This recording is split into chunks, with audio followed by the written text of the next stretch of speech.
Hello, everyone, and welcome to Interchange 23, the third annual conference for Commonwealth scholars and alumni.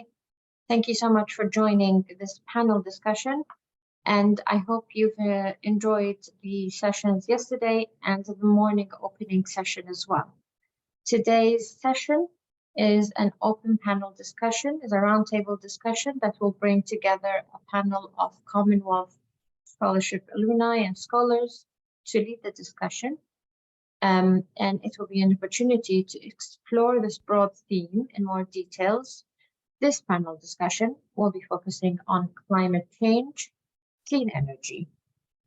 Some housekeeping rules before we start, if I may. This is a webinar, and as a webinar, we would appreciate it if you put all your questions in the chat. So if you raise your hands, we might not be able to see it and you will not be able to participate. Please do add your comments and questions in the chat. Please be mindful and respectful of others' opinions. There'll be some time at the end to answer some questions. And if you have any comments throughout the discussion, please add it in the chat. It is being monitored. British Council colleagues are monitoring the chat, and we will do our best to answer as many questions as possible. I also wanted to let you know that this is a recorded session. So the session will be available for later on viewing as well on digital channels. I'd like to start by introducing our chair and panelists. Our chair is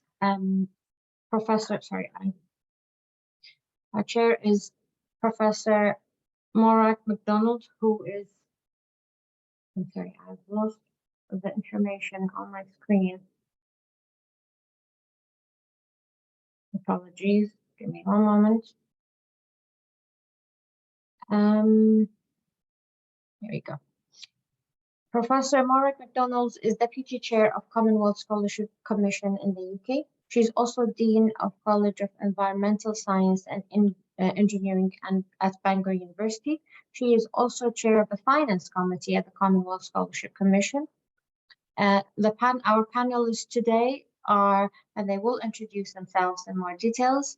It's Humairah Jabeen, who is Project Manager at UNOPS for Pakistan, Sarah Fortune, Climate Change Resilience Coordinator at ActionAid International Uganda, and Alternatives Advisor on ActionAid Denmark's Global Climate Justice Program in Uganda.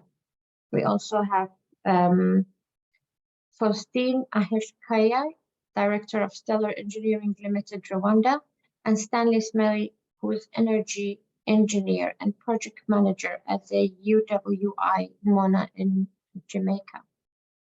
I would like to hand over to Professor Morag McDonald, who's the chair of the session, to make further introductions and start the panel discussion. Thank you, Maze. Thank you for that introduction. And welcome to this session. We've got 2 hours, I'm sure it's going to be really stimulating debate, and we've got some real experts with us today. So as May said, I'm the Deputy Chair of the Commonwealth Scholarship Commission, and it's a real privilege to chair this panel today. It's an absolutely formidable range of expertise and a credit to the CSE. So I would like to start by asking our panelists to give a bit more of an introduction to themselves, what they do and what their association with the Commonwealth Scholarship Commission has been, to give us an idea of their role in the societies in which they're working. So if I could start on my screen left with Humairah. Thank you, Professor Morag. So my name is Humairah Jabeen, and I'm currently working as project manager with UNOPS Pakistan. By training, I'm an electrical engineer. I did my master's on Commonwealth scholarship from University of Hull in renewable energy in 2015. And in the past 10 years, I've been working in both corporate and development sector of Pakistan. And my experience has mostly been around project implementation in the energy sector, especially renewable energy. And like I said, currently I am with UNOPS Pakistan, implementing a few projects that are related to renewable energy. Thank you so much. Thank you, Humairah. Sarah? Thank you so much. My name is Faustin Ahishakiye. I'm an electrical engineer, graduated at University of Rwanda 2016, and then I'm Commonwealth shared scholarship alumni, where I have gotten my scholarship in 2018, and I graduated in 2019 with a master's degree in renewable energy. So right now I'm working as a managing director at Stellar Engineering, a renewable energy company, and MEP. MEP simply means mechanical, electrical, and plumbing, where we focus more on the integration of renewable energies in the existing and new buildings in Rwanda. So far, we have connected 1,600 solar home system to the household of the country. So thank you so much. Thank you, Faustin. Sarah, fortunate? Yes, my name is Sarah Stanley Fortunate. I am a climate resilience coordinator at ActionAid Uganda, as well as I work on the Global Climate Justice Program, which is hosted by the ActionAid Denmark, but we work with 14 countries in Sub-Saharan Africa, as well as the Arab region, and Bangladesh, as well as Myanmar. I studied at the University of Sussex 2012-2013 under the Commonwealth Scholarship Program.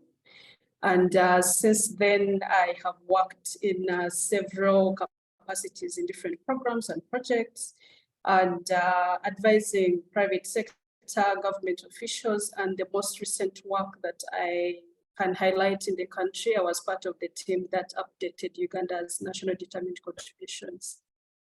Thank you. Thank you very much. And Stanley.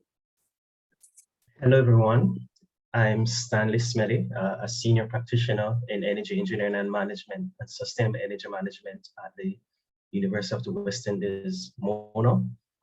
There I design and implement alternative energy projects, develop policies, mainly energy policies, raise energy awareness, conduct research in sustainable energy management.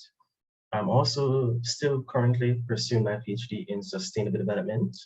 However, I hold degrees and professional certifications in electronics, computer science.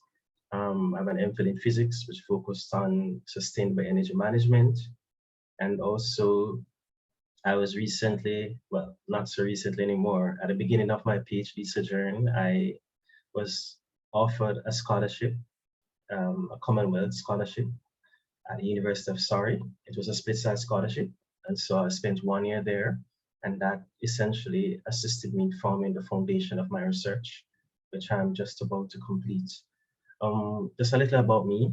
In terms of my research focuses on exploring the potential of demand response strategies as a solution to electricity reliability problems in Jamaica. This is important because as Jamaica strives towards attaining energy security and higher levels of energy efficiency, this will involve in integrating increased amounts of distributed energy resources into the energy mix. However, this introduces numerous technical challenges to the power grid, and it makes it difficult to manage the energy transition. And so with ideas I'll be putting forward in terms of demand response, which is essentially a method of managing energy demand by changing how and when electricity is consumed. So to put another way, the demand response program is established in such a way to encourage individuals to adjust their electricity usage patterns based on a price signal, maybe a financial incentive, or when the electric grid reliability is jeopardized. And I think that is important for Jamaica because in terms of us attaining high levels of energy security, the challenges that we face in increased amount of renewables, and the fact that just by being able to better manage the energy transition where we have more renewables and we don't have to worry about the reliability issues, then we could effectively address climate change concerns. So overall, that's my focus at the moment. So I think my research is urgently needed because it will help to develop and implement methods that can successfully address the challenges. Yeah, I'll leave it there for now. Happy to be here, everyone, and really look forward to taking your questions. Thank you. Thank you very much, Stanley. Yeah, we've got a very multidisciplinary panel representing very different geographies, so I'm sure we're going to have a very interesting discussion this morning. So for about the next hour or so, we've got some key questions that we will ask all the panelists to respond to, after which we can have a more general Q&A from the audience. But to start with, our first question is, excuse me, countries have signed up to achieving net zero carbon emissions by 2050. From your experience, is this possible and what are the challenges? What path would help us to achieve net zero? Do we have any case studies for where it is actively happening? So there's a broad question. So I'll suggest we start with Humairah for our first response to that question. Would you like me to repeat the question?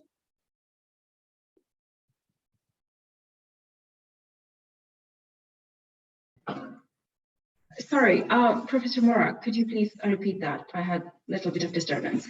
I will do. Okay, our first question. Countries have signed up to achieving net zero carbon emissions by 2050. From your experience, is this possible and what are the challenges? What path could help us to achieve net zero? And do you have any case studies where it's actually happening? Yes, thank you, Professor Morag. So I think as we are all aware that currently, more than 140 countries have committed to net zero emission targets by 2050. And out of these countries, the biggest emitters, which are like China, United States, and European Union, they have set net zero targets that cover about 76% of overall global emissions. So the question is it technically possible to achieve net zero emissions? Yes. I think the available technologies that we have right now, they could allow us to achieve net zero, but that requires very rapid and widespread changes in the policy and investment across many sectors. And when you're talking about, widespread changes in different sectors, I think the most important of which is the energy sector, because it contributes to 73% of global emissions today. So this sector must be decarbonized rapidly, which means replacing fossil fuel intensive energy generation with renewable energy sources. So when we're talking about energy sector, the pathways, I think, which are most feasible to achieve net zero emissions, they revolve around 4 main strategies. Number one, again, the most important is generate electricity without emissions. Number two, use vehicles and equipment that are powered by electricity instead of fossil fuels. Number three, the focus on energy efficiency, because we have to make sure that we use the smart technologies, achieve energy efficiency, and reduce the waste. And number four is basically carbon dioxide removal from the atmosphere. So I think these 4 pathways have been very widely taken into consideration when when developing the individual country targets and NDCs. So I mean, are we on the track to achieve net zero? I think no, because so far only 7 to 8 small countries, for example, Bhutan and Suriname, they have achieved a negative carbon emission status. But that too because they are developing countries, they are mostly forest covered, and they produce electricity through hydro. As far as the large emitters go, there are only few countries that have made legally binding agreements. For example, Sweden, UK, France, Denmark, New Zealand, Hungary. But the remaining countries, although the governments have made commitments, there is a clear lack of action plan. There is a lack of enabling policy environment and definitely a lack of investment in order to basically achieve those commitments. So I think where we are right now, getting to the net zero requires all governments, first and foremost, the biggest emitters, US, China, and European Union, they have to take bold actions and immediate steps towards reducing emissions now. I think what's tragic right now is that the world's largest economies that contribute to the most carbon emissions, they are not the ones who are suffering because of climate change, because of carbon emissions. It is the smaller economies that are paying the biggest costs.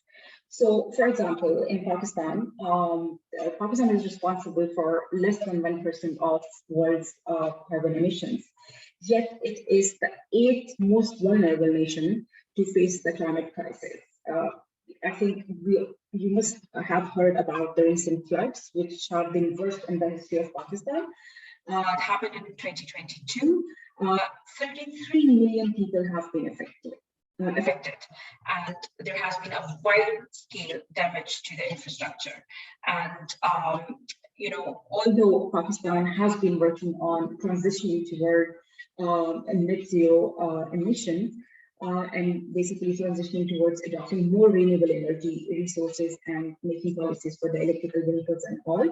This current crisis, because of the flood, that has basically rendered the government incapable to allocate funds to actually do the rapid changes that are required to achieve net zero. So I think the current crisis in Pakistan, it has highlighted that the countries which are less responsible for the global emissions, they need to financially support the large emitters. They need financial support from the large emitters to pay for net zero efforts.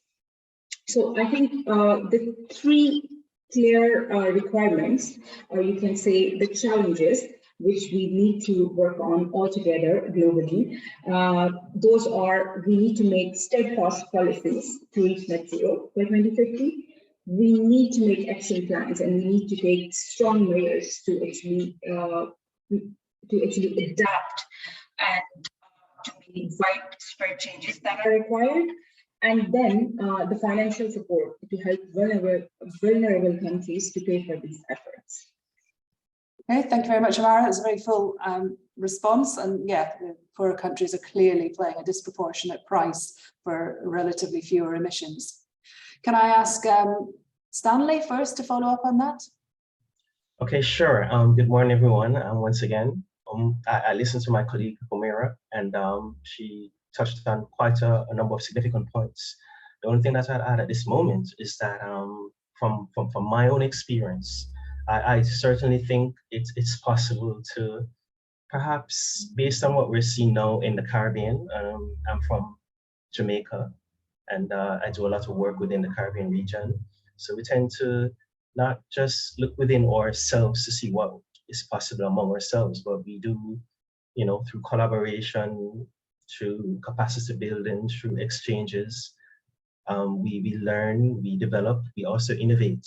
And from what we're seeing, based on the priorities of our governments, the challenges that exist in achieving a net zero, to achieve net zero carbon emissions may be so huge that in the short term, it may not be something that we'll necessarily achieve. And so what we tend to talk about is near net zero in the short term, but certainly in the medium to long term, I certainly believe that's something that is possible. For example, when we talk about near net zero in the short term, we tend to focus on what can we do in the areas of energy to make our energy systems, transition our energy systems to be low carbon.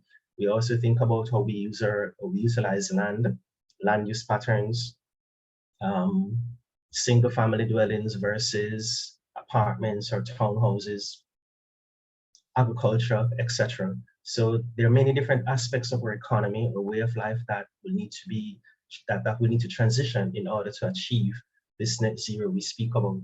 And so it is a challenge, but as Humairah Humairah mentioned, there are NDCs. Those are the national determined contributions that governments have pledged as it relates to the Paris Agreement. And certainly for Jamaica, we have made our pledges. And there are many aspects of our economy that have been adjusted in order for us to achieve those pledges. And so when you speak about what would it take to get to that point, certainly commitment from governments, certainly partnerships, certainly in terms of pledges that were made under the Paris Agreement to support developing countries to achieve these net zero energy targets. There are talks about $100 billion a year that should come towards developing countries and in order to help them in that energy transition. I'm not aware that those funds have been provided at the levels that were pledged. However, a lot has been done. And I'll give an example very briefly. You asked about case studies. In our region, we do have at the University of the West Indies what we consider to be a net zero energy building. It's a prototype. We got funding from a number of partners, from GEF, the Global Environmental Fund, also from the, I don't want to misquote, I know that we got from the Global Environmental Fund. And that funding came in and it allowed us to design and construct what we consider to be a net zero energy building that would have been within reach of the average person. So it's not something that you look at as a novelty and think that, oh, it looks nice and fancy, but I can never do that. It's a building that looks like any other building. And you step into that facility and you see how we implement ideas of energy efficiency, how we try to eliminate energy waste in all we do. We talk about the facade of the building, the windows, how they are designed in such a way to reduce heat loading, reduce that penetrating heat from entering the building, and then you have to pump it out with expensive air conditioning. And so as it relates to air conditioning, we've also implemented very high levels of ultra high efficient air conditioning system. We're focused on insulating the roof. Of course, this building also has solar PV power. And so at the end of any given year, we're able to demonstrate that based on the amount of energy that the building consumes in its daily operation, we're able to offset that amount by the amount of power we generated from the solar system. And so that building exists as I speak at the UA campus. And we were able to construct that through partnerships. And so as I summarize my point, it is important to realize the need for partnerships, especially in developing countries like Jamaica, because had we not received that funding based on our priorities, would not necessarily have had the funding to construct a net zero energy building. We'll probably be, looking at doing it not necessarily in a typical way, but maybe not able to achieve the high levels that we have. And by virtue of having that building, persons would visit the university, institutions would also visit university, and they're able to see and experience what a net zero energy building is like. And from that, learning takes place, that knowledge is transferred, and that has, that can redound to benefit so many more in so many different aspects of society. So I'll just end there. Thank you. Thank you, Stanley, for a note of optimism there, and pragmatism too, so that's really encouraging. Sarah.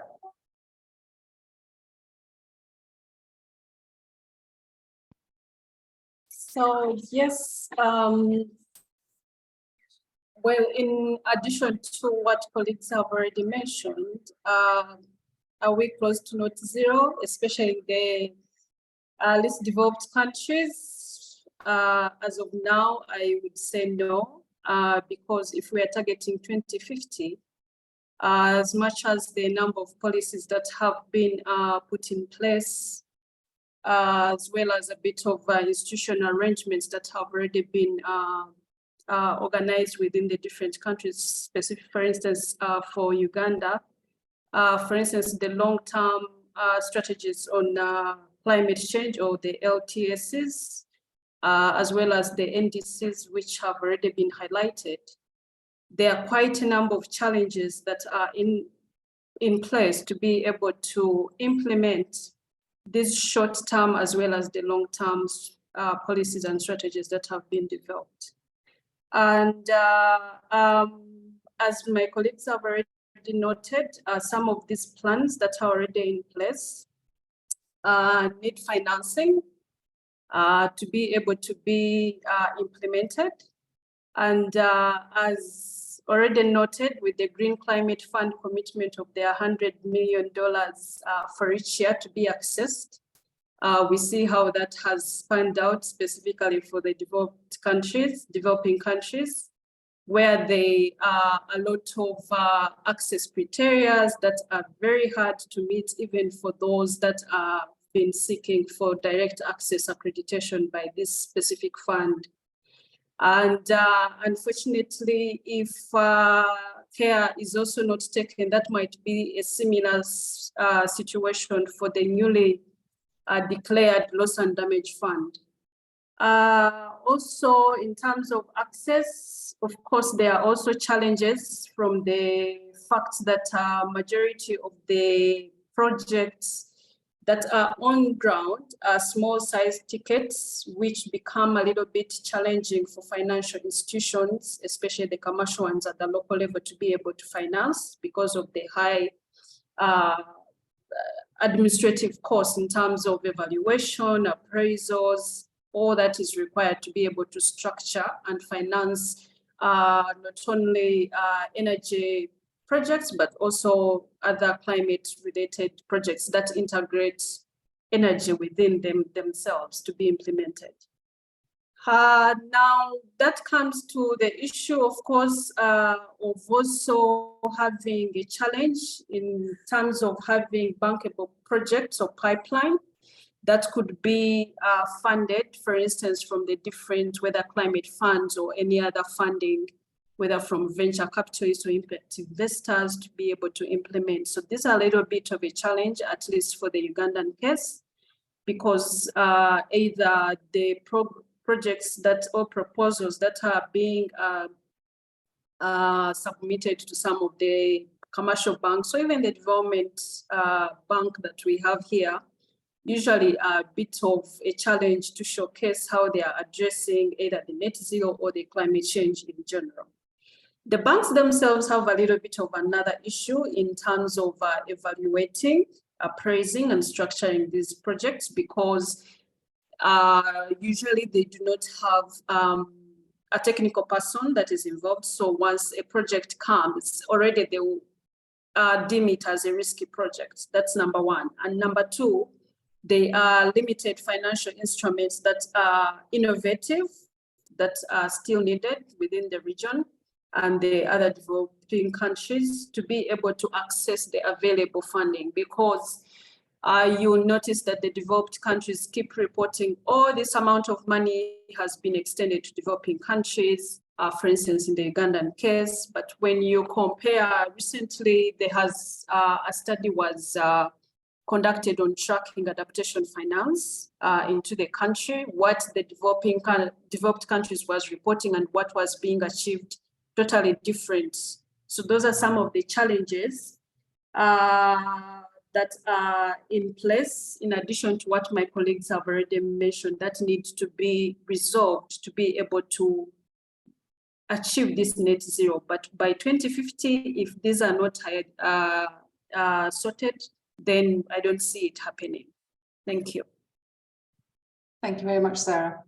We seem to have lost Faustin momentarily, so we'll carry on until he gets back. Just, I suppose, a supplementary question to that is that these commitments are made at COP. The UK hosted COP26 with, great heraldry and acclaim of what a successful event it was. COP27 was in Egypt.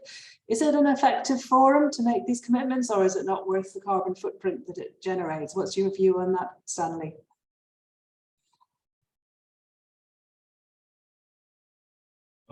You want me to chip in here? Sure.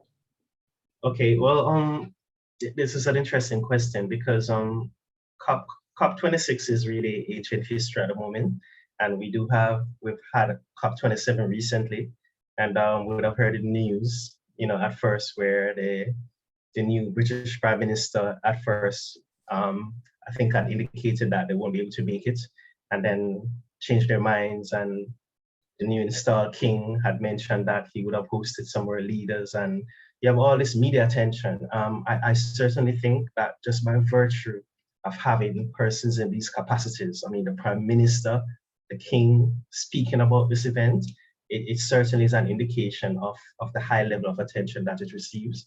I think when we think about COP26 that were held in Glasgow in November of 2021, it was certainly an event that was talked about a lot here in Jamaica, because we have recently revised our NDCs.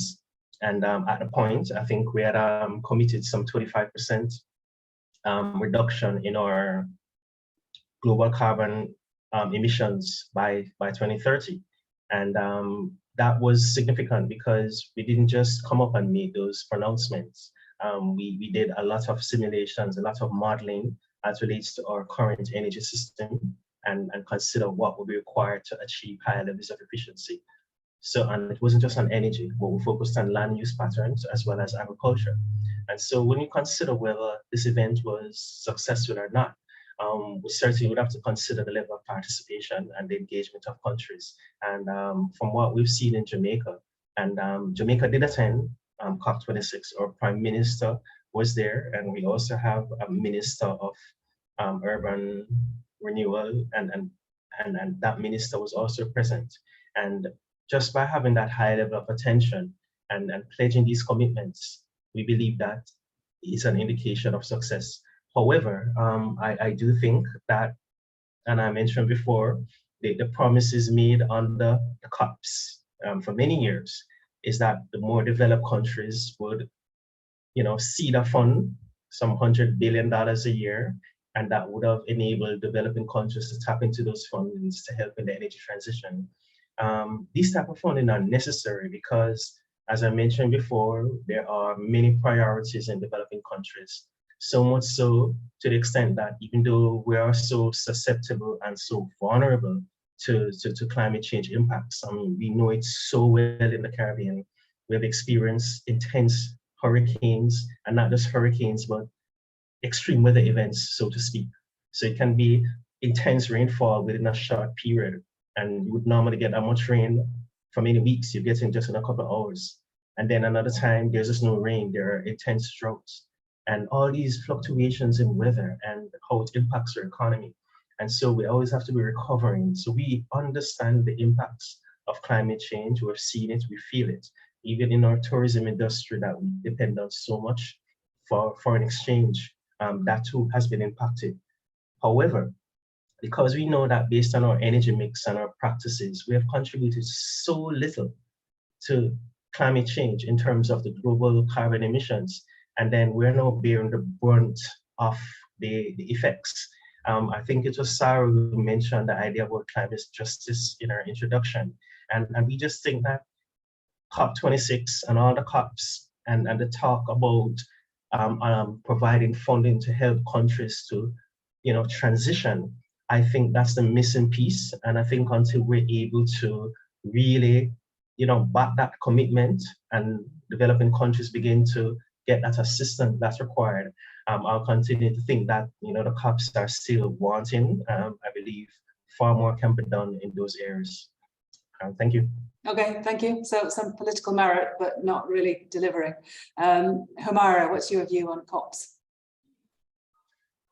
I think for COP27, one of the achievements, which is very important in the context of countries like Pakistan, was the establishment and operationalization of loss and damage fund. Other than that, I think it's a continuous pattern that we see starting from the Paris Agreement, that when all the countries they get together, there's a lot of you can say focus on these events, COP26, COP27. There are a lot of commitments that are made, but there is a lack of basically follow-up, making the action plan and actually making those changes and actually achieving those NDC targets. For example, in COP26, there were new commitment made and there was an agreement which was reached. But before COP27, only 25 countries basically updated their targets and commitments and basically made updated commitments. So, so yeah, I mean, it's a lot of focus on the event itself. A lot of political interest too, but when it comes to actually making the changes and it comes to actually making the action plans, I mean, there is a lot which is left to be desired. Quite. Sarah? Yes, the COPs have been very interesting discussions, and when we look at the NDCs that were originally submitted in 2015 to achieve the Paris Agreement, majority of them were a bit shallow and without a bit of a concrete action and meat to how they were to achieve some of the commitments that were done. However, we see that for the countries at the moment that those that are updating, then a little bit of flesh is has been provided in the how they will be able to achieve some of the commitments that they have made up to 2030, but also segregated per which sectors to be able to say, for instance, in the Ugandan case, you'd be able to have a little bit of an idea that the Afolu sector would be able to contribute to this towards the 27% reductions in emissions that were was committed, and the other countries as well.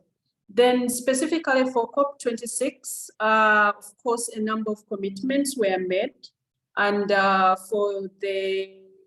among the organizations that did that was the British government, and through the FCDO, at least support is being provided to Uganda as one of the pilot countries in the commitment that they made.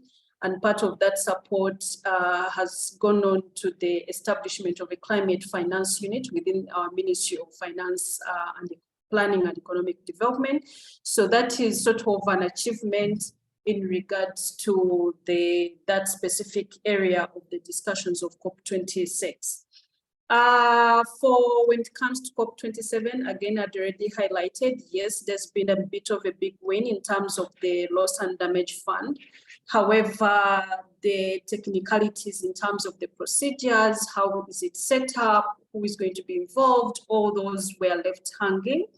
And if, again, some of those issues are not addressed, then there's going to be another challenge, as I've already mentioned, that access to this fund is going to be a challenge, as it's similar at the moment with the Green Climate Fund, specifically for the developing countries.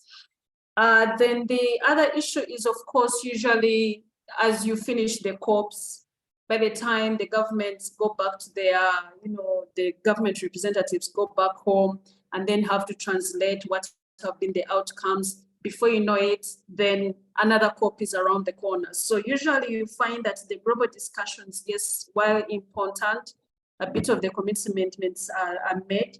However, the actual translation into actionable and tangible results on the ground becomes a little bit of a challenge because of specifically issues to do with access to finance, access to technology transfer and stuff like that. So that is my perception of how the COPs have been specifically in the Ugandan context, but also the other countries that I have been engaged in.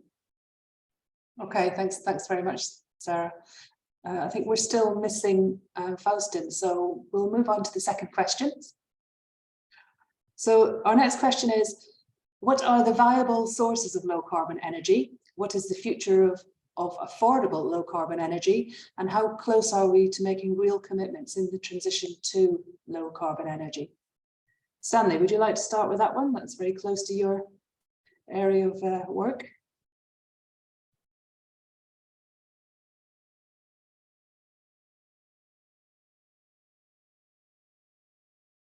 Stanley, are you able to pick up that question first, start us off?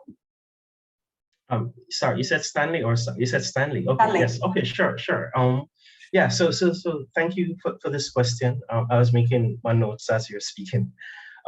So what are the viable sources of low carbon energy?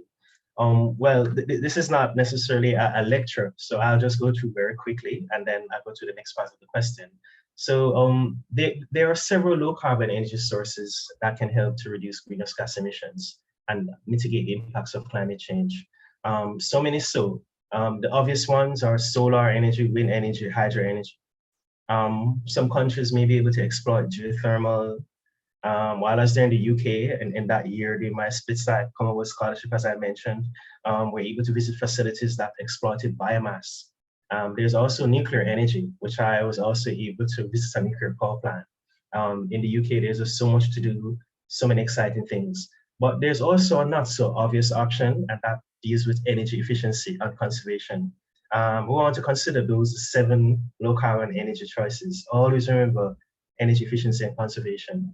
And so as it's worth noting that the viability of each of these energy sources, they can vary depending on the local conditions and the resources available.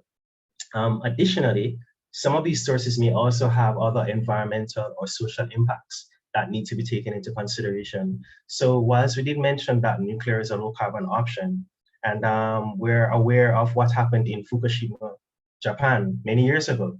But then when I was there in the UK, we learned that the UK actually has planned to construct new nuclear power plants. So what's the difference between what happened in Japan and what they're doing in the UK? Well, the UK's technology and their environmental practices, their technical ability, et cetera, they have great confidence and they believe that that's something that they're able to do. But in another environment, for example, in Japan, where it's earthquake prone, tsunami prone, then those conditions would change dynamics. We've also considered biomass, for example. Okay, so once you think biomass, you may not necessarily think about cutting down trees, but that actually happens. You have managed forest, you grow these trees for 20 years, and then you cut them down, you make wood pellets, and you put those through a process and you extract energy.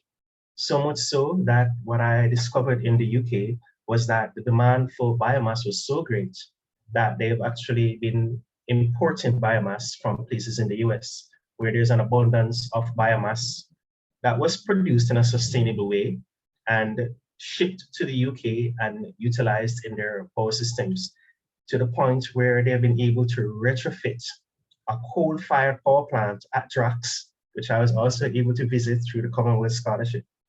And at Drax, you will realize that they have a massive coal-fired power plant, and they were able to transition this coal-fired power plant to utilize biomass that is low carbon. That example in and of itself is, I think, an excellent example of what can be achieved and how we can make that transition. But what is the future of affordable energy? What does low carbon look like? Well, from my perspective, I think it appears bright. I think it holds immense potential for a cleaner, more affordable, resilient, and sustainable energy future. For example, we at UWI just completed the construction of a microgrid training center. And this microgrid training center represents a major advancement, and it is indicative of the trend that we're seeing in the Caribbean as a whole in terms of moving to low carbon energy system, because what is happening now is that the technology is becoming more accessible. It's now more cost competitive, and year after year, we're seeing the reduction in costs. We're seeing where we can get larger storage capacity for the same or less in terms of cost. So the cost of renewables are plummeting. Storage technologies totally revolutionizing industries, and investments in low carbon energy systems are actually, dare I say, skyrocketing, because so many different industries are taking it on. Just so much is happening. Certainly for me, I think that the transition to a low carbon energy future looks bright. You feel the urgency, and we're seeing where, in terms of government, in terms of their policies, in terms of consumer behavior, persons now just want to know that they're getting electricity, but they're quite concerned about where it's coming from. And a lot of this has to do with not necessarily fears, but concerns In the Caribbean, we're susceptible to many different types of shocks, not just by natural disasters that are brought on by climate change impacts, but also geopolitical. Right now, we know that there's a raging war, and that too has impacts on us in terms of the cost of energy. And so if we can use more of our indigenous energy supplies, then that will give us a greater level of security, greater comfort.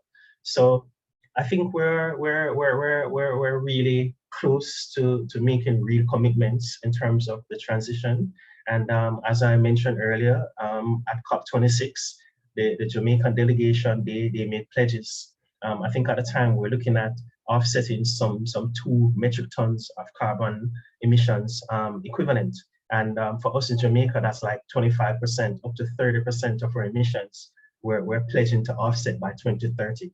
So it's real, it's happening, and the future looks very exciting. Thank you. Thank you. Thank you for such a positive outlook. Humairah, how is the transition to low carbon energy in Pakistan?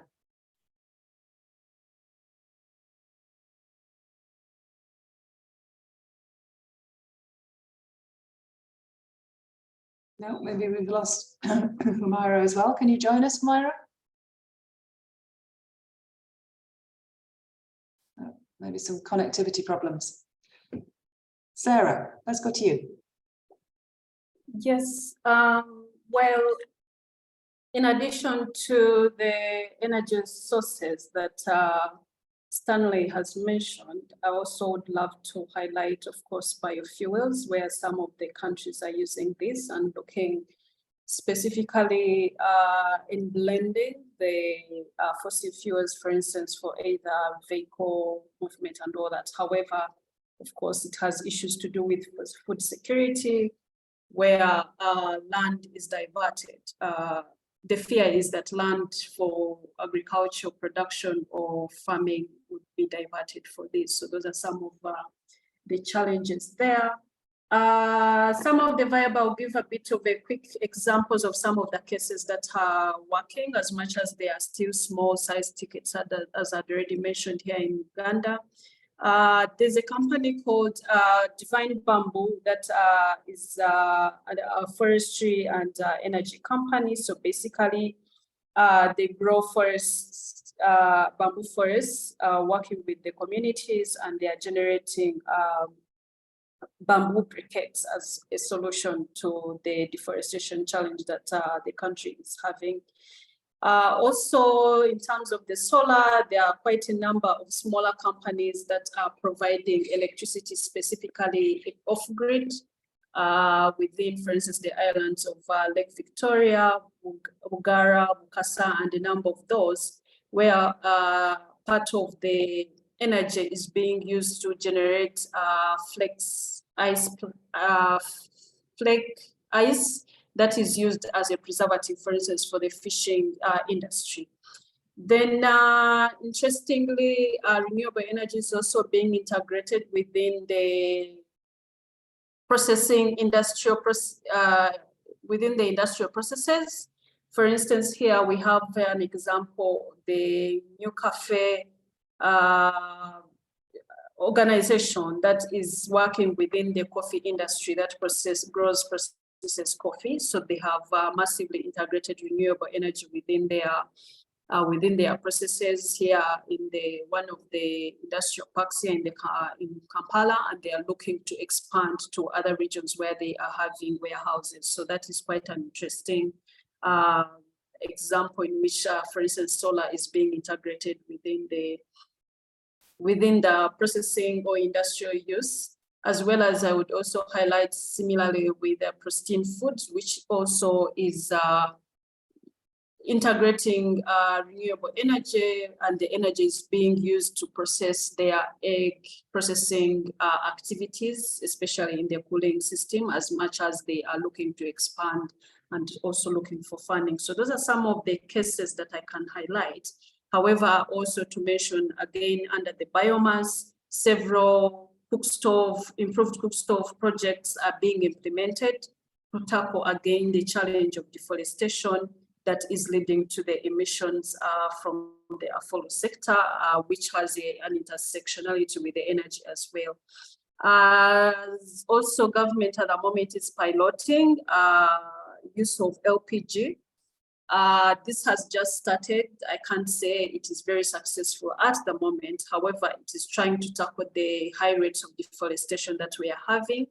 And they are looking at providing the gas cylinders, because usually that is the highest upfront cost for users to be able to access LPG, which would be slightly producing lesser emissions compared to what is going on with the deforestation issues. So in terms of how close are we to generating, to making real commitments in this transition? Well, while I have made examples of some of the case studies that seem to be working, the Uganda's current installed capacity of electricity is just at 850 megawatts. And of this, it is just 710 megawatts that are effective in terms of generation capacity. Of this, the biggest chunk, which is 645 megawatts, is just hydro, and then the other bit is thermal. While, yes, we have a big potential for solar energy, you find that only the captive solar market is really still very nascent. And we only have, for instance, 89 captive PV systems as per the recent studies that have been conducted. And these were installed between 2013 and 2021. And of these 81 PV systems, captive PV systems, you only have 69% which are grid tied, and the others are off grid, requiring battery and storage. So you see that as much as there is commitment, and maybe just to give you a little bit of more statistics to say that of these captive solar systems that have been installed, the sizes are quite small. They are ranging, for instance, between 10 kilowatt power to 500 kilowatt power, that are accounting for 86% of the energy that is being generated out of that segment of renewable energy, and that is just 3.45 megawatts. And for those that are greater than 500 kilowatt powers, they are only accounting for 14%.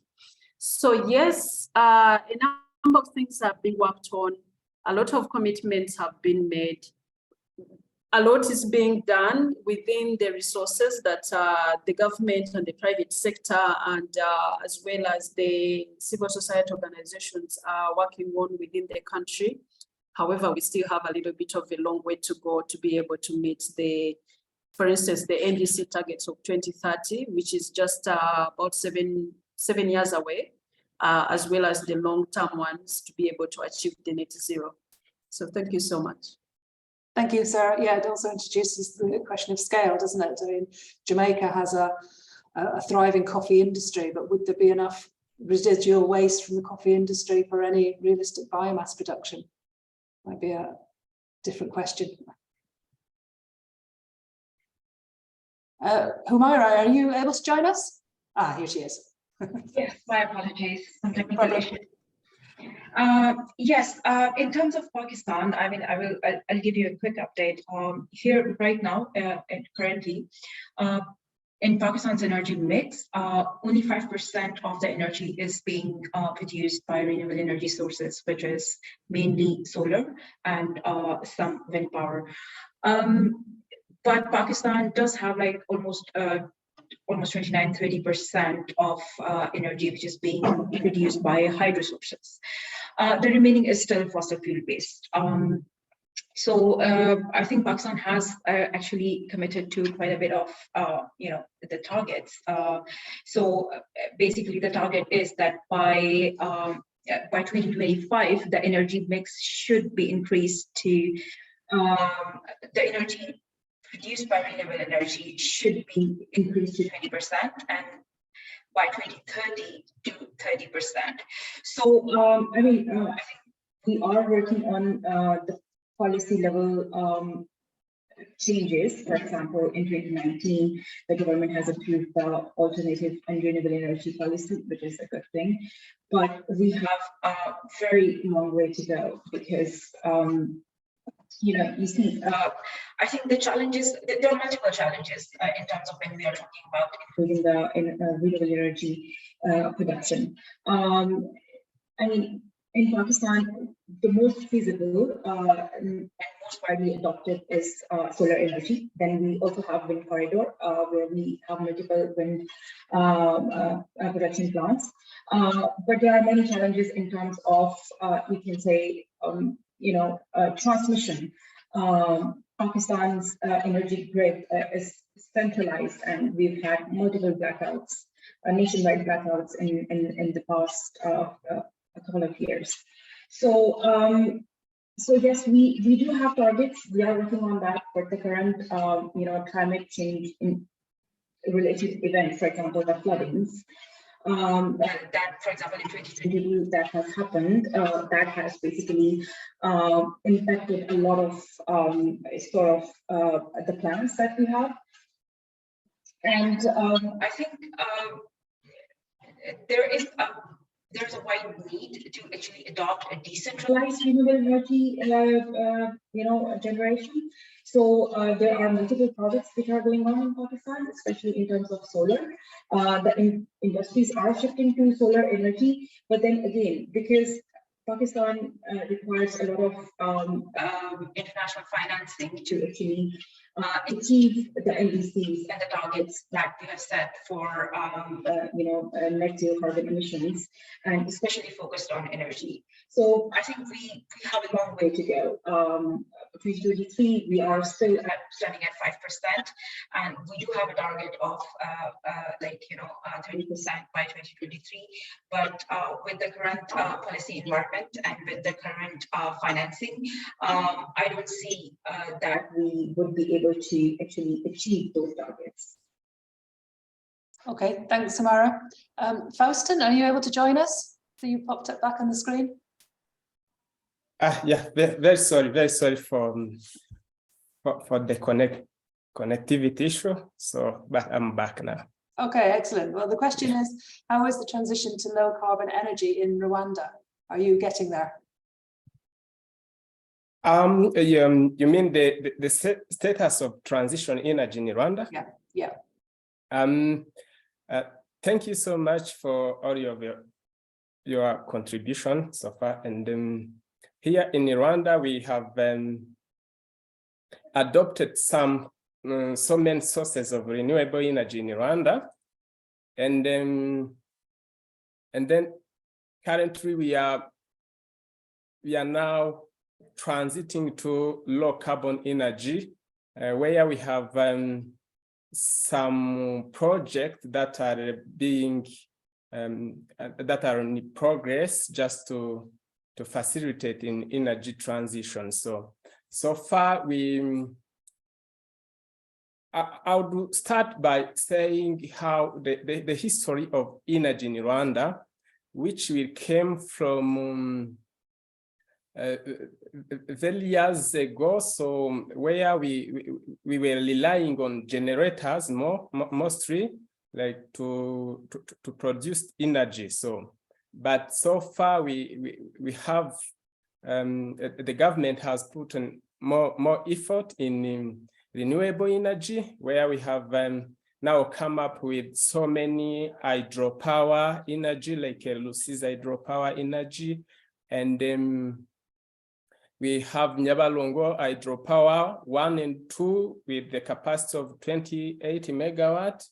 So after all of those ones, the government also has adopted solar PV system, where they have a very big project that boosted our energy connectivity, mainly electrification, from 50% to 2019 to 73% of the household connectivity in the whole country in Rwanda. So the project for adoption of renewable energy by using solar rooftop PV system, mainly in the rural areas, has contributed more in energy transition.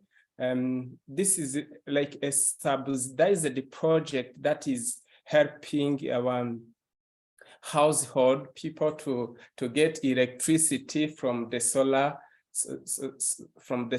energy. We also have biomass energy.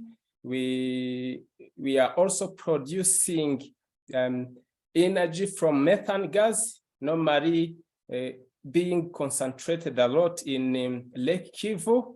And currently we have installed a 24 megawatt power plant, just that generating electricity power from methane gas. And currently there is undergoing project that is of capacity of 100 megawatt power of electricity. So by just summarizing it, there is a combination of different sources of energy for the country to be contributing to the energy transition, where they are just combining like all of those kind of sources of renewable energy to achieve the normal targets. So far, we are now on 73% of the electricity connection in the entire country.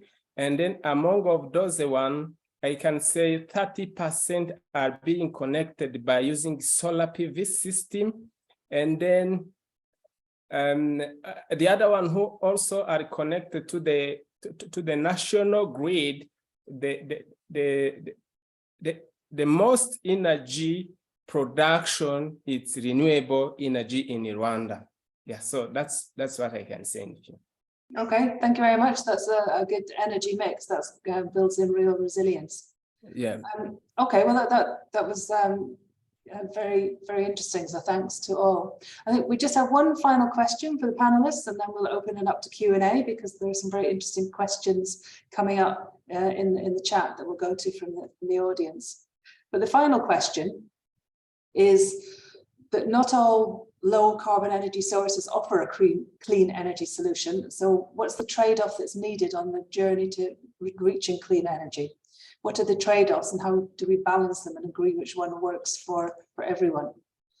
Faustin, can I suggest we stay with you, since we know you're connected at the moment, and in case any future problems. Yeah. But yeah, the question is about trade-off in development of clean energy.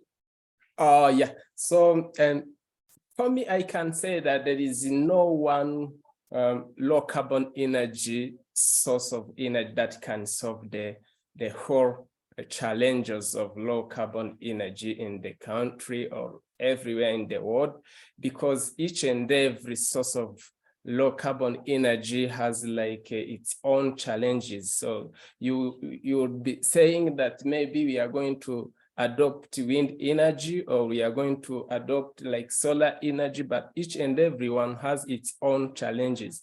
Because when you look at wind energy, which is mostly concentrated in Europe countries or in America, wherever I say, you will see it's not constant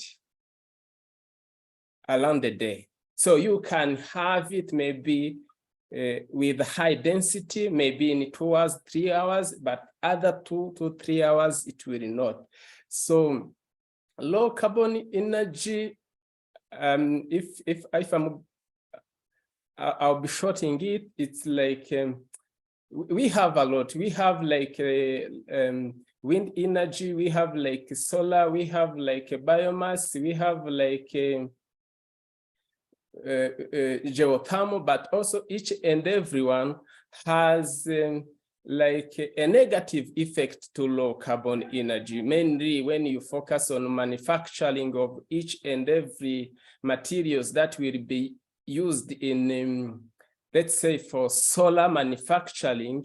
You will see it has also its consequences to the, as bad effect to the low carbon energy, transition. And when you go to wind energy, you will see the same. You will see that in the manufacturing process of the turbine or the poles, there is still some kind of emissions that are being emitted in the atmosphere. So it's not like there is one type of low carbon energy among all, but I would say that it's like a combination of them, and then you can just try to grab the importance of each and every one, and then look for how you can deal with the negative effect of each source of energy according to the circumstances that you are facing. Thank you, Faustin. Sarah, same question. Sure. So similar to what's happening in Uganda, in Rwanda, we are also using a mixture of different sources depending on the use that is required. For instance, electricity is still quite very high in terms of the cost and cannot be used for cooking in our areas. Even for urban centers, they are very, very, I think electricity usage for cooking is really very, very low. To answer a bit of the challenges that are associated with the use of renewable energy, of course, for instance, solar PV and systems around it require backing up using batteries, and the biggest element that is being utilized is lithium.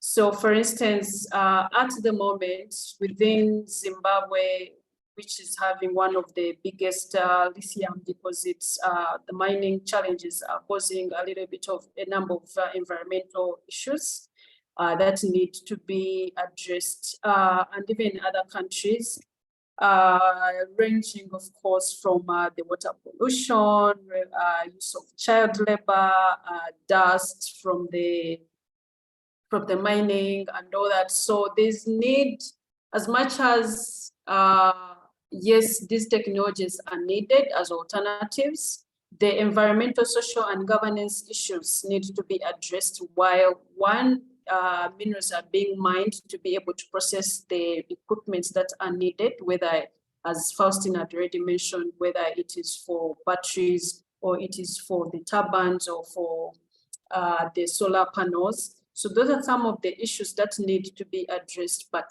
there are a little bit more environmental challenges that need to be addressed, and the implementation of ESGs in the companies that are implementing these activities, but also the funders that are providing the resources to implement such projects need to ensure that environment, social, and governance issues are implemented, as well as safeguard issues to do with indigenous people. If people's land is taken and people are left homeless so that you are able to mine these minerals, it doesn't make sense. So some of these issues need to be really addressed, even as we use the alternatives that we have to address climate change.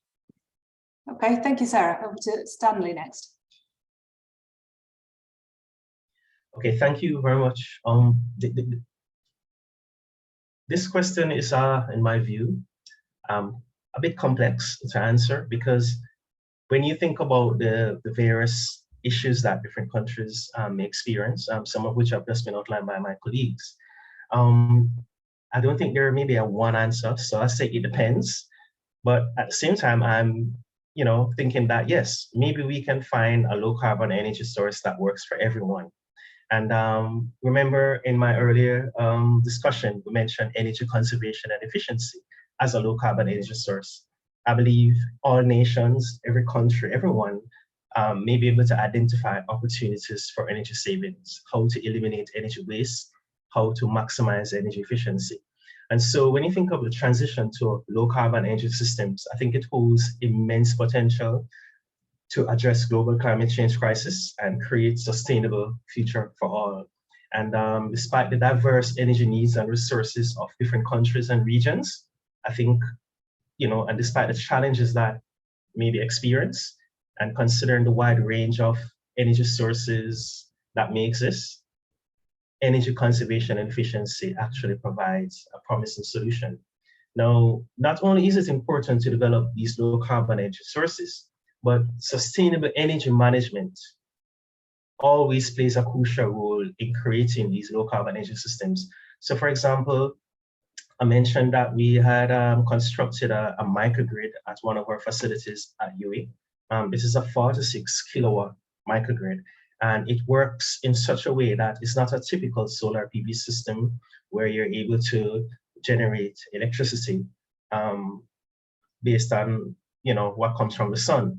But in terms of how the entire system works, in terms of how you monitor the amount of power you're able to get from your solar PV panels, that's directly from sun, how much power you had already stored in your batteries, power that you can get from the utility grid, and if needs be, power you can get from your standby generators, and how you can manage that to ensure that a particular facility is able to have reliable and clean power throughout the day and even throughout the night.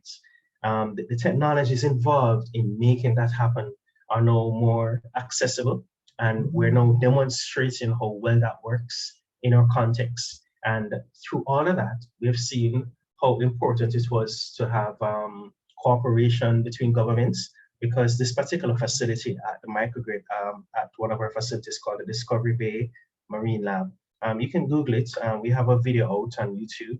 It's called the Discovery Bay Marine Lab Microgrid Training Center. And that facility, we've partnered with a number of regional governments in the Caribbean in order to access funding. Most of that funding came through a program called TAPSEC, T-A-P-S-E-C, and that is funded by the European Union and the German government. And those monies, when they came through, it allowed us to literally construct what would have probably considered a novelty because of the amount of funding that had to go into building this microgrid based on the amount of energy it produces. But it was a way of demonstrating the levels of resilience that can be achieved, having multiple power sources that not only rely on imported oil, for example, or standby generators uses diesel, but also sun, batteries, etc. We have other projects that we've done on the main UWI campus, which is over 640 acres. It's a large campus. We are now completely off the grid, whereby we generate our own electricity. And in this case, however, Jamaica, in a few years ago, probably about 5-6 years ago, we actually got access to natural gas. Now, this might sound like, oh, that's no big deal, but we literally just got access to natural gas. The only source of energy, fossil fuel energy we had was oil. And from that, we get the various petroleum byproducts. We've literally just gotten access to gas. Now, here in Europe, what I've seen in the UK, they're actually talking already about transitioning away from gas. But here in the Caribbean, we're just getting gas. So you think about trade-offs, that road to net zero, that road to allow access to low carbon energy, it can come in many forms. So for example, this power plant we have at UWI, it's some 6.5 megawatts in capacity, and it allows us to meet our energy needs, meet our demand for energy at the Mona campus. Now, prior to this plant, we were taking electricity from the grid, which in Jamaica, at the time that we were doing it, because the local grid in Jamaica didn't have access to gas either. So we were having some 93% of our energy was being produced from oil. That would have included number 6 oil or diesel. And the remaining 7% came from a mix of hydro, solar, and wind. Now, the fact that Jamaica has access to gas, the university decided to construct our own power plant. And through that, we're able to significantly reduce the cost of energy by some 50% just off the bat, because it's expensive to, electricity is quite expensive in Jamaica. But at the same time, the utility, they were also making that transition. And so for some of their baseload power plants, which were quite old, some were near 40, 45 years old, they have now replaced those with modern generators that utilize gas. And just by doing that, our energy mix has changed dramatically. I think at the moment we have some almost 40% of gas and about maybe about maybe another 40%, 45% oil, and the remaining about renewables, because we're also increasing our renewables. So where are the trade-offs in all of this? Okay, so gas is still a fossil source, but it is low carbon relative to oil. And as a result of that, it is considered a viable transitional fuel in our journey to achieve high levels of efficiency. So I just wanted to highlight that, and those are some of the things that we've been doing. So not all low carbon energy sources offer a clean energy solution, because and the reason for that, it depends on how it's implemented. So even in Jamaica, some of that energy mix I mentioned about some of the hydro, we tend to have smaller hydro plants, maybe run off the river, because we don't want to impact our farming communities. We don't necessarily want to flood large swaths of land to create dams in order to generate, hydropower, because hydro plants can have that environmental impact. Nuclear, we've spoken about it for many years, but in terms of the technical capacity to do this, it's not something that we're at a point yet.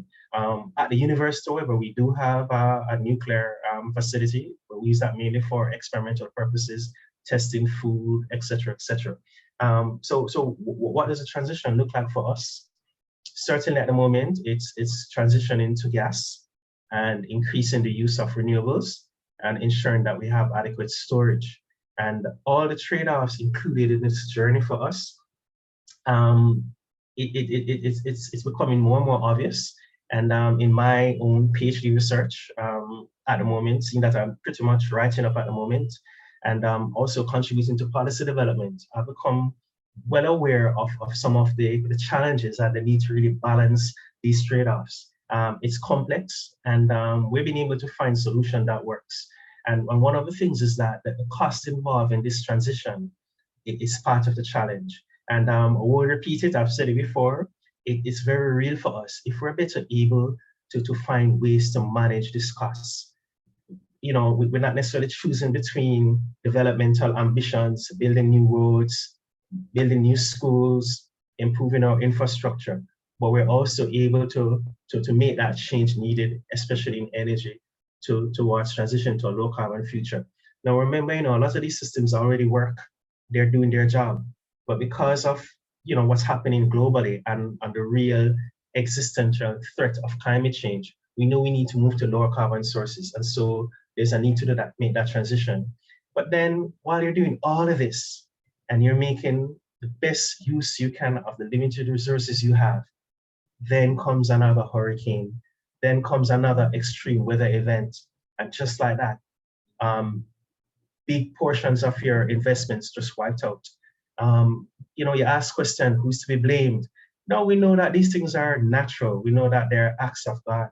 But if we accept that climate change as we're experiencing it now, it has been manifested in the way it has because of past practices, industrialization, increased CO2 in the atmosphere, then it is conceivable that whilst you won't be placing blame, but then there can be some increased responsibility on more developed countries that at some point in their past, they would have benefited from, utilizing coal and all these dirty fuels. And if we can consider them being partly responsible, then in terms of the recovery that small island developing states in the Caribbean, such as Jamaica, will have to go through, then we're getting help in that recovery by virtue of, accepting some responsibility and also being able to access some funding.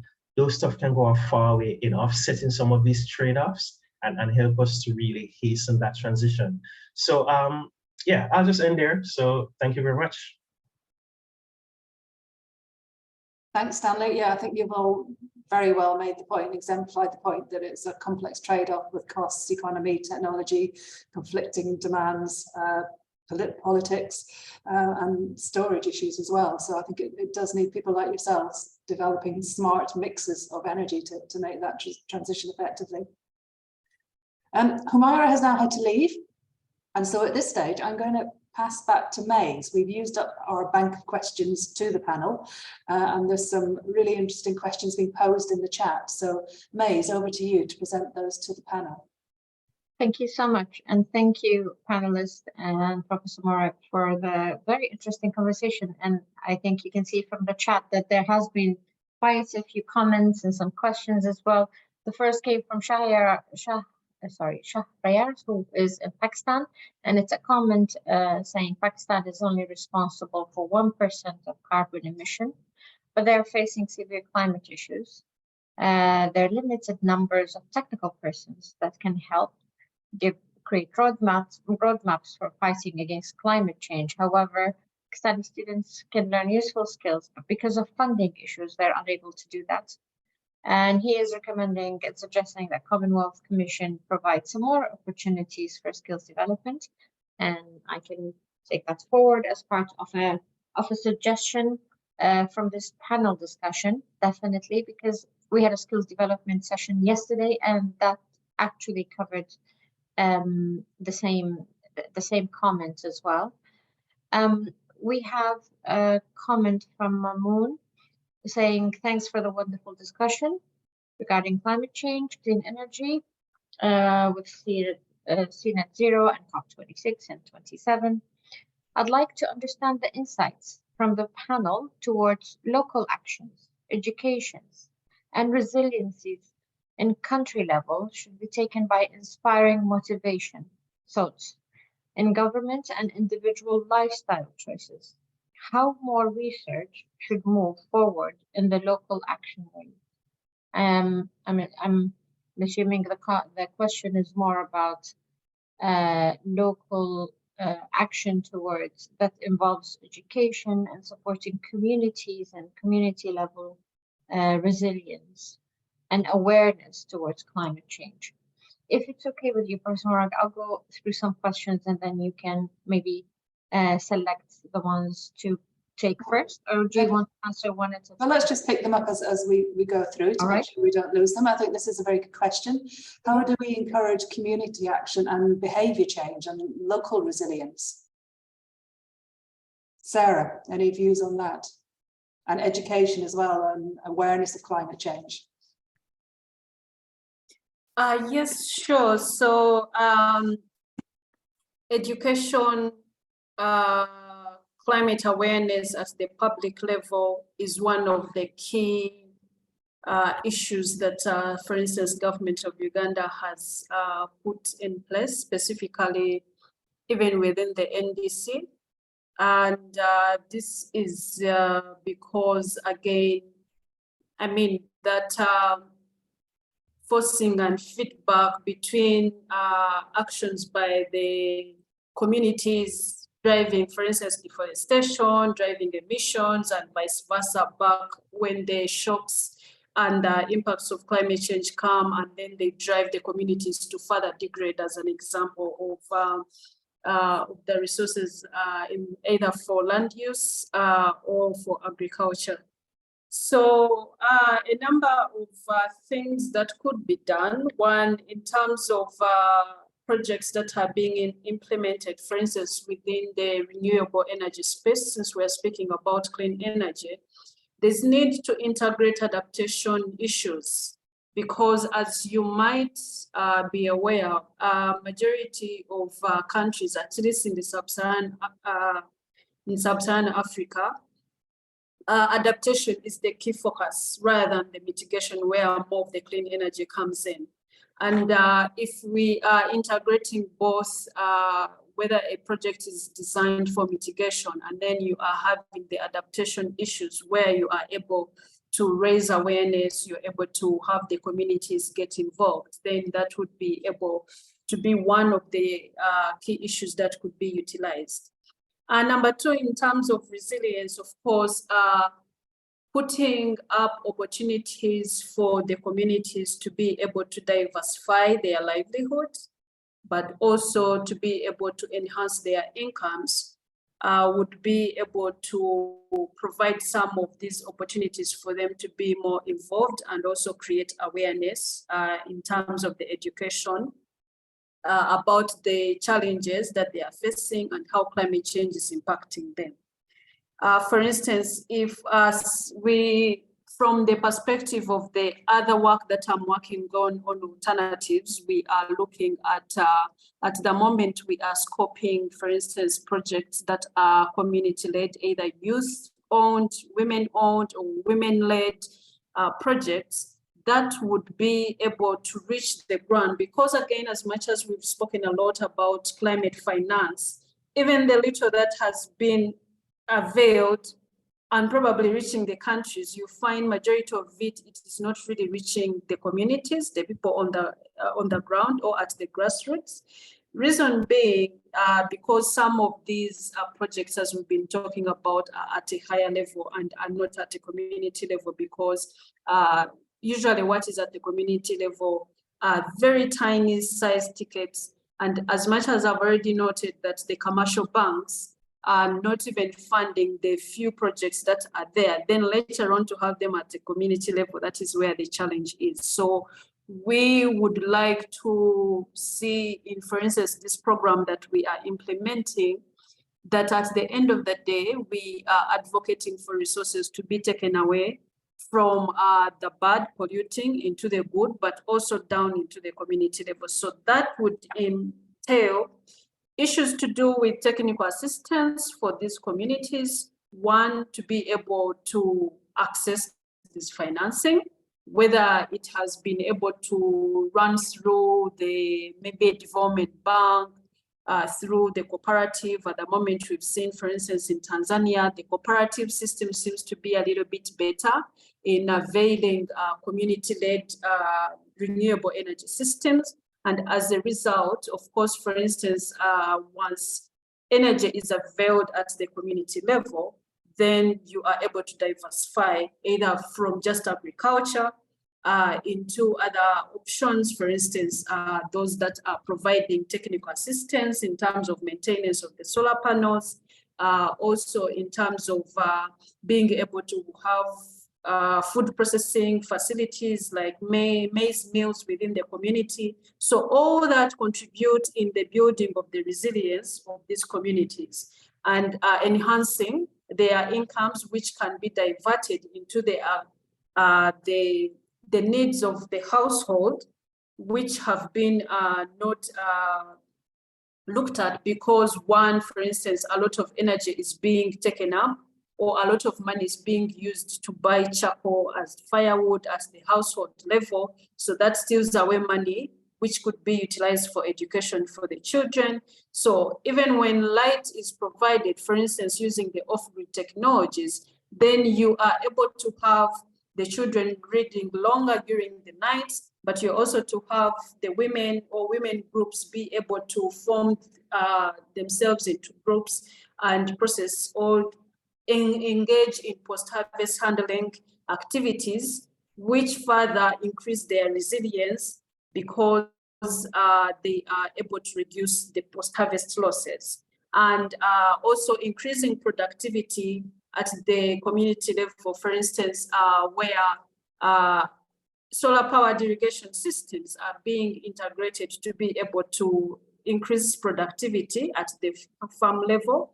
And as a result, of course, it increases a bit of the income of the household, improve the food security issues, improve malnutrition issues. So it is, again, not a one stand fits all. So there would be a number of activities and practices and technologies that need to be availed to the communities, of course, with financial support, with technical support, with issues to do with accelerators, incubators, mentorship programs, linkages to markets. Yes, it's one thing for these communities to be able to handle post-harvest issues or to be able to generate maybe organic pesticides and fertilizers, but they have a market for them. Is the value chain developed? So those are some of the issues that need to be put in place to be able to achieve the resilience, and of course financing in its different modes, where we are talking about issues of, for instance, result-based financing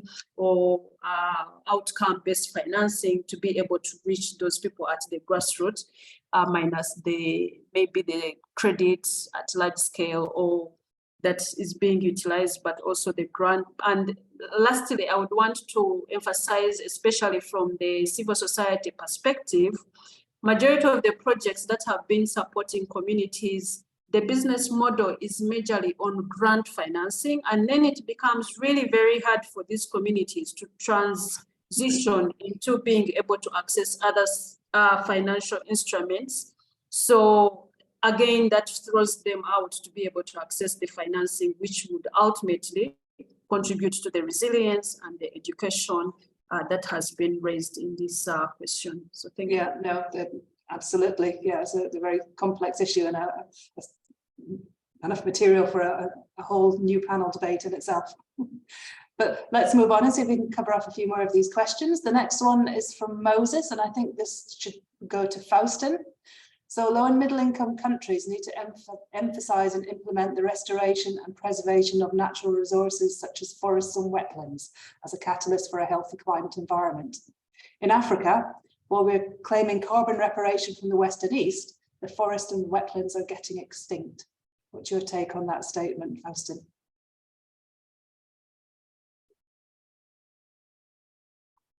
Oh, you're on mute.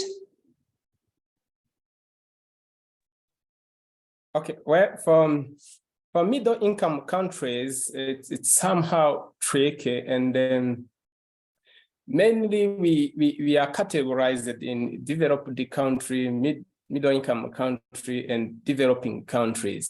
And after all, what is coming out now is that the sky has no any limits. Means that the emission of a developed country can even affect the middle income country, even if the middle income country has tried its best maybe to put on strategies, means, and the ways to come out and fix the problem of climate change issues. So it won't be only for middle income countries. It's a kind of a working together momentum of all countries to look for the way of advancing, and then look for somehow the contribution of the middle income countries toward the resilience and the climate challenge issues, not be by the low performance of the developed countries. Of course, the middle income countries, most of them, they are being developed in industrial sector, where we have found that actually they are also starting contributing to emission ejection at a whole scale, but it's also need a kind of looking for different type of country level, so that maybe the contribution of the middle income countries will not be constrained by the low performance of the developed countries. Okay, thank you. Next question for Stanley. With the level of acceptance of biomass, especially in the UK, what can you say about the technology utilised in generating energy from biomass? How advanced is the technology for biomass generated energy? And how applicable is it in a range of countries other than the UK? Okay, thank you for this question. It's a very interesting question because prior to my Commonwealth scholarship, I was so grateful about that scholarship. It really exposed me to so much. I was able to visit quite a number of facilities in the UK. These were like study tours. I remember going to a facility at Heathrow Airport, right there in London, where they actually, fairly adjacent to the airport, there's a dump, a large dump. No, sorry, it wasn't Heathrow, it was Gatwick International Airport. So there was a landfill or a garbage disposal facility. So the trucks would collect biomass throughout the entire city or the borough in London, and they take all that solid waste to this facility. It's sorted, and what needs to be recycled is recycled, and we're able to observe what remains, how they put it in some very large furnaces, and how that energy was burnt and how it was used to create energy that was in turn used to provide hot water and electricity to offset some of the demand for hot water and electricity at the Gatwick Airport. It was just amazing just to see how compact the facility was and how what would have created a problem of waste was now able to provide what I consider to be a sustainable solution. Some of that garbage, the solid waste that was not burnt, would have been exported to some other countries. I believe China was one of the countries that accepted this waste because they had a facility to now recycle that and reuse it.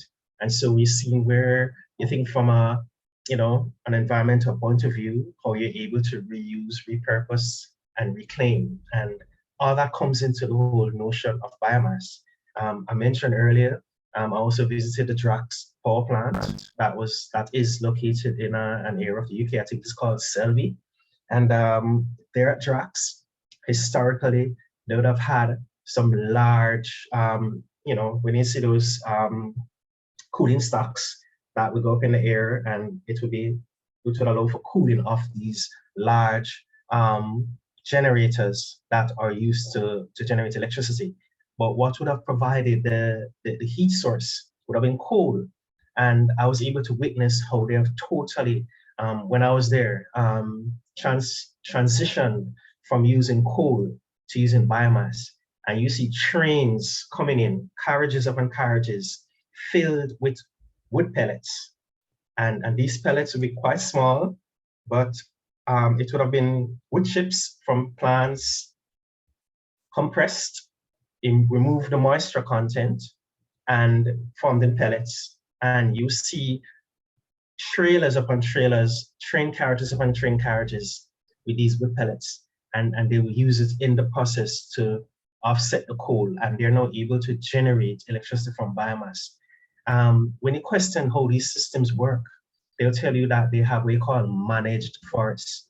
And we're able to visit some of these managed forests, and you saw where there were nurseries where they planted trees that were specially chosen for their ability to grow fairly fast. They didn't provide any agricultural benefits. They weren't competing with food. They were also located in land spaces that would not normally be used for housing or agriculture. They were marginal lands. And one of these facilities I visited was in Surrey. And it is said that Surrey, is it a county in the UK? I think Surrey is a county. And in Surrey, it's one of the most wooded areas in the UK. And in order to maintain the character of that area, you don't want to cut down the trees and transform it into, let's say, London with all the concrete and asphalt. Beautiful nonetheless, but concrete and asphalt versus trees.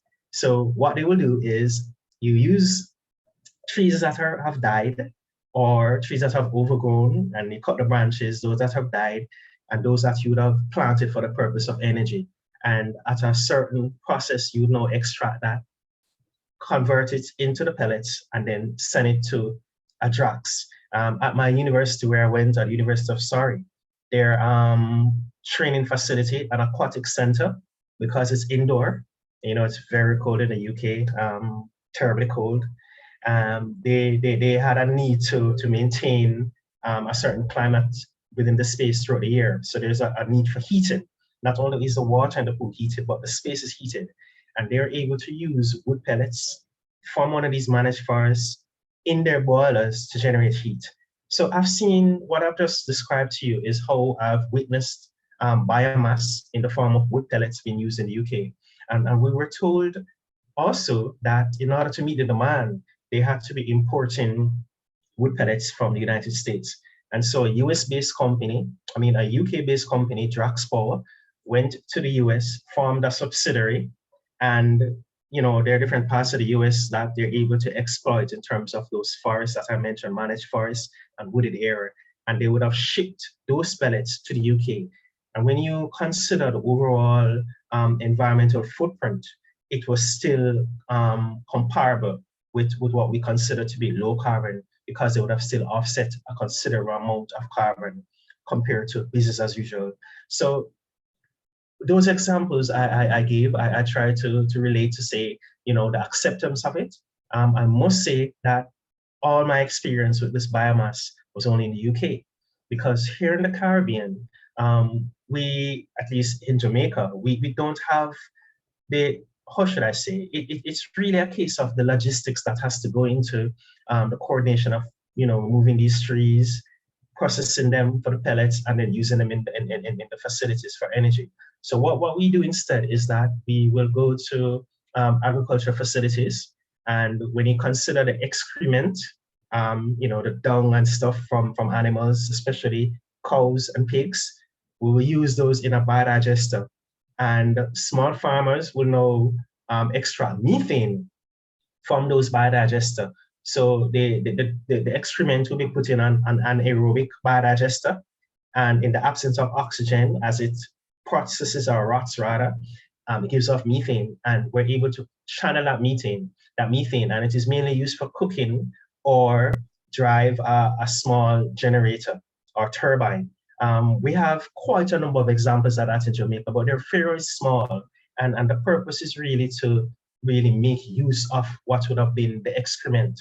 And as that excrement is passed through and you're able to extract the methane, the solids that remain, we're now able to use that in the process to create manure that can actually go back into the soil, etc. So the idea of biomass in this case is quite, in my view, sustainable. It is somewhat untapped in the Caribbean because the focus tends to be more on the more established renewables such as wind and solar, and there are great emphasis on energy conservation and efficiency.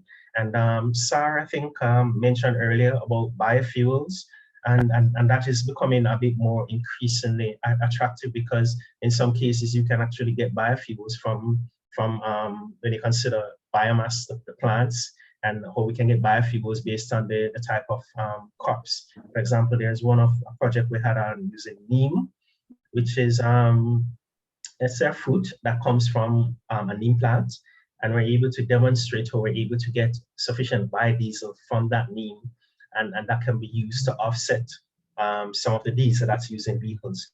So I hope I answered your question. Thank you very much.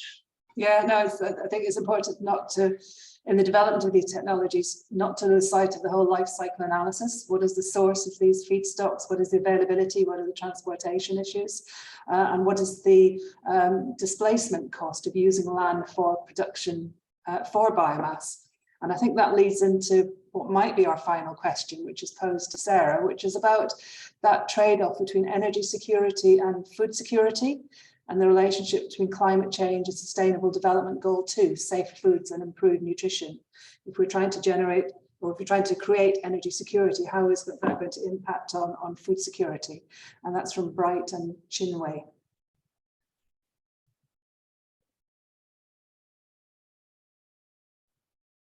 Thank you so much, Bright. But before I answer that question, I wanted to quickly add something on top of what Faustin had mentioned, as the question was related to, even while we are talking about climate justice, as developing countries, we are still exploiting the natural resources and misusing them. So one thing that I had mentioned was that some of the drivers that are leading to the over-depletion of natural resources or unsustainable use of these resources are also leading to the cause of more emissions being generated, for instance, within the follow sector. And if, for instance, alternative sources of livelihood are provided to the people, or alternative use of, for instance, energy is provided to the communities, then what is the driving force, for instance, for deforestation within, for instance, Uganda would be tremendously reduced, and emissions from the Afolu sector would greatly reduce, because, for instance, when you look at the NDC of Uganda, the Afolu sector is producing majority of the emissions, I think about 67%. So if deforestation is leading, I mean, if the use of energy is leading to deforestation, so if you are providing briquettes, or if you're providing the waste to energy in terms of biogas that Stanley was mentioning, then these are some of the issues that could lead to reducing the destruction that has been highlighted. Additionally, promoting and implementing climate smart agriculture or agroecology, these would be some of the issues that would increase productivity. As you probably appreciate, for most of the countries, agriculture is the biggest contributor to the economy as well as to jobs, and thus would lead to more land being cleared, of natural forests being cut down to be able to expand the agriculture land for agriculture. So I will quickly answer my question, which in a way tallies to this answer, trade-off between energy security and food security. So as part of increasing productivity as a pillar of climate smart agriculture, some of the technologies that could be implemented are, for instance, solar irrigation systems, solar-driven irrigation systems. So rather than, for instance, utilizing diesel, then maybe a hybrid between diesel and solar could be utilized. And as such, you are having energy security, but also the food productivity is being increased. For environments or communities that are looking to use biodiesel as an example, which is majorly feared for the issue of food insecurity, then waste from the agriculture could be utilized to be able to provide the energy that is required. An example, I think in the Caribbean, as well as here in Uganda, we grow a lot of sugarcane, and majority of the sugarcane processing factories are producing their own electricity through cogeneration and selling the extra to the national grid. So again, waste to energy, as Stanley had already mentioned, a lot of urban centers, a lot of cities are generating a lot of waste that could be utilized for energy through waste to energy systems. If you are talking about biogas, yes, you'd be utilizing whether it is the feed would be waste or would be animal manure, and that could be pigs manure, that could be cows, that could be, or the different, basically cattle, the different livestock would be provide the feed. And at the end of the processing, you have the bioslurry as well as if you've done composting, then you'd be able to utilize it for productivity in the farms, thus increasing on food security. But also I want to add in the issue of food sovereignty, because we are having a little bit of a challenge where Uganda is a food basket for majority of the countries in the region. And as such, I think so far we are seeing that majority of farmers or sellers either from Kenya or Rwanda cross over to Uganda and buy the garden at flowering stage, and they buy everything, and at the end of the day, the households within Uganda are having challenges of food access, because once it matures, all this is being exported to Kenya as an example. So that is also, yes, it's one thing to grow the food to increase their productivity, but can the household access it as an example? So those are some of the trade-offs that could be sorted in terms of energy security as well as food security. Thank you so much. Thank you very much. And thank you for the insightful questions and responses.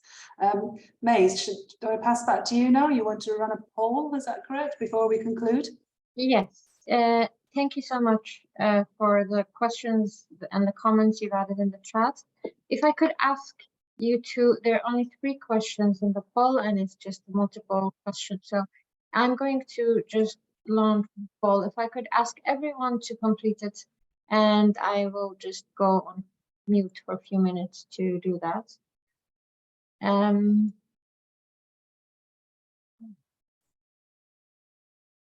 you see it? is on. I can only launch one.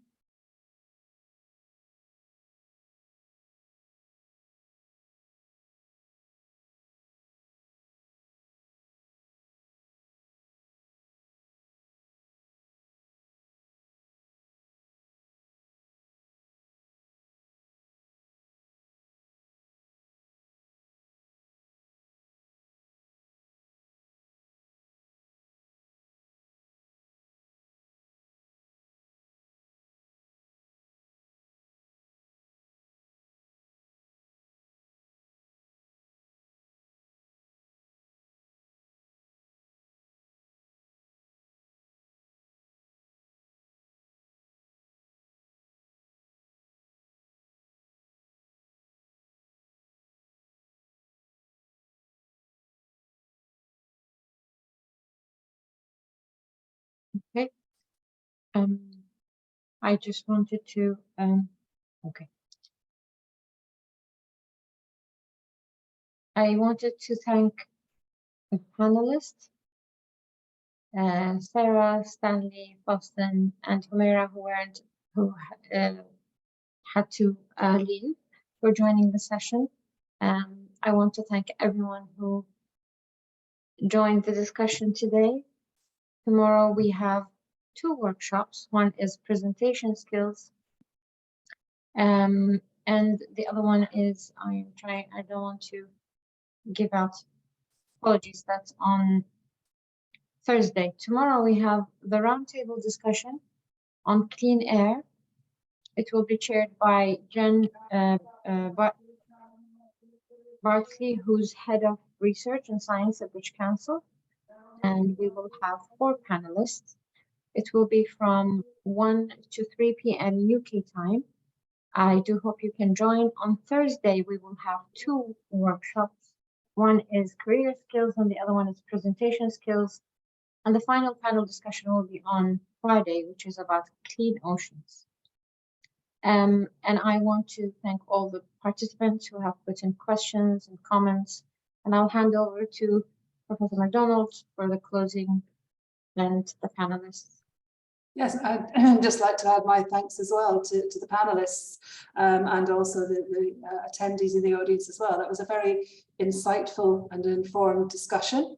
And as a representative of the Commonwealth Scholarship Commission today, I just feel very humbled that we've been able to contribute to the development of your careers and of all the people that attended today. I think that really is testament. So I would just like to wish you all the very, very best in your careers. That you're obviously doing great work. You know, please continue. Climate change is the issue of our time, and I think, as all the middle-aged participants have said, it was our problem to give to you. So, you know, thank you so much for your efforts. And yeah, the very best of luck. And I hope you enjoy the rest of the meeting. I certainly hope to join in some of the panel discussions in the next couple of days. But it was a fantastic panel, very, very informed, very insightful, and very encouraging, actually. I think you displayed some of the pessimism that sometimes surrounds the whole climate change argument. I think the pragmatic solutions and knowledge that you've brought to this, all of you, has been very encouraging indeed. So thanks again. Enjoy the rest of the conference, and I hope to meet up with you at some point in your careers in the future. Who knows? When I come back to Jamaica, Stanley, I will look you up in Humairah. Okay. Okay. Thanks to Maze and Helen for organising, and Emma for facilitating the technology. And have a good afternoon all. Thank you. You can. I want to remind you, you can share your contact details with the speakers in the lobby or through the speakers tab at the top if you want to follow up with questions or contact them. And the same with all the participants, the speakers can contact them as well. Thank you, everyone. Have a lovely day, and I hope to see you tomorrow at the next sessions. Yeah. Okay. Bye, everyone. Bye, Sarah, Faustin. Bye. Yeah. Morag, Helen. Take care.